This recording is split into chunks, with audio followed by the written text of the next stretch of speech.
Where were you 40 years ago today? Do you remember scenes like this one? In 1978, a once-in-a-lifetime storm slammed into our area. The monster blizzard killed 51 people in Ohio as rain changed into 13 inches of snow. Now, 13 ABC met up with some of the faces from that monster storm and brings you their memories. To me, I think that's the biggest one. It's the only storm that I really remember. It was brutal. When the blizzard of '78 began, Mike Pellicetti was just a rookie on the Toledo Fire and Rescue Department. By the end of the storm, he was a veteran and counting monster snowdrifts up to this high, 16 feet. The last survivor of the blizzard of '78 that's still working. In the 70s, fire crews rode in open-air rigs, which was bad news for Mike. The youngest guy would get to plug the sprinkler, and I was the youngest guy. So I got wet a couple times, and I stayed wet. I think I had around 40 gallons. While others wanted to get rid of the snow and dry off, Ken Dressel meant to get rich off this blizzard. Loaded load after load of snow in my truck, brought it home, melted it in the deep sink, put an ad in the Toledo Blade, and AP Press picked it up. That snow became a hit. This is a little bottle of blizzard water. The blizzard bottle idea came to Ken after he saw the success of the pet rock.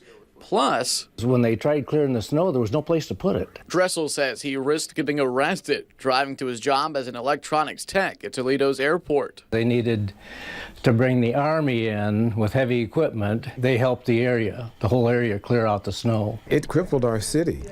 And you had people literally in their living rooms watching to know what was going to come next. You may know Bill Harris as our Ask the Expert for all things financial, but he worked as a reporter here at 13 ABC for 23 years. Every place you went, people had different stories to tell.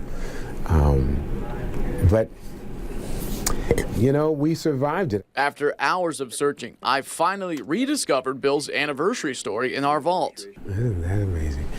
Was this on the 10th year anniversary of it then? Okay. My goodness. Same mustache, same look, and same storyteller spirit. Wow.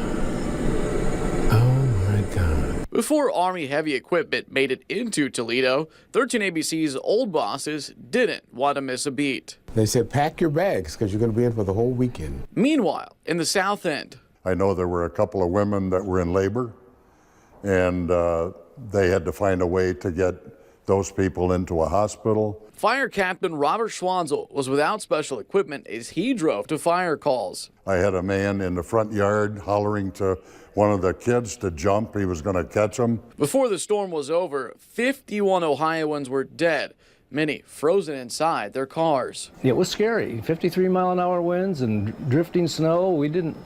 We weren't sure we were going to survive, but The storm ended on the 27th, but some drifts lasted weeks. People were literally pulling sleds. They were trying to get to grocery stores. They were running out of food at home. After it hit, I thought, what am I doing in this job? I mean, I can't believe this. This film was hidden in the 13 ABC vault for 4 decades, and our engineering staff hand restored the actual splices. Before and after the blizzard of '78, there have been 8 blizzards in Northwest Ohio, but none compared to this one. I'm Ben Cathy, 13 ABC Action News. Now, Ben has to rely on memories because he wasn't around then, but we were in high school, right? Exactly. Yeah, I just remember being ticked off because school was canceled. Right. In suburban Detroit, and no basketball games, no practice, and you know. And I was stuck in Canton, Ohio with my parents and 2 sisters, and we were all ready to be done with the blizzard at the end of a week stuck in the house. So much shoveling. I mean, getting angry at the plow drivers because the snow kept coming back of the driveway. They're doing their their job. And young Lee Conklin was out there doing the shoveling, right? Here it comes again. Just a great story, though. Just reliving some of those memories. Great job by Ben. And many of you wanted to see that.